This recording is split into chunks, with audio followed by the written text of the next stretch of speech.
ایک مالک کا اپنے ملازم پر بہت زیادہ اعتبار ہو گیا تھا، تو اس نے پھر اس سے پوچھنا چھوڑ دیا کہ آج کتنی آمدن ہوئی ہے، کتنی بچت ہوئی ہے، کتنے اخراجات ہوئے ہیں۔ تو وہ جو اس کا ملازم تھا وہ بڑا نیک آدمی تھا۔ اس نے ایک دن کہا کہ صاحب وہ آپ پوچھا کرتے تھے ہر شام کو کہ آج کیا کمایا، کیا خرچ کیا، اور ہمارے پاس نتیجتاً آمدن کیا رہی اور نفع کیا رہا، تو آپ پوچھ نہیں رہے۔ اس نے کہا یار سالوں گزر گئے، اب میرا بڑا اعتبار ہے تیرے اوپر، اب میرا بڑا یقین ہو گیا ہے، لہذا میں اب سمجھتا ہوں کہ کوئی ضرورت نہیں ہے۔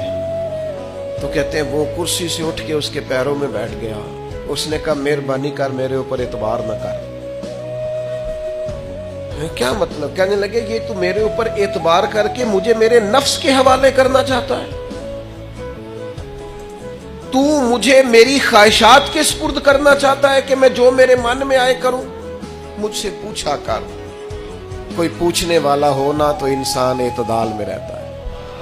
مجھ سے سوال جواب کیا کر، کوئی سوال جواب کرنے والا ہو تو انسان کو تصور رہتا ہے۔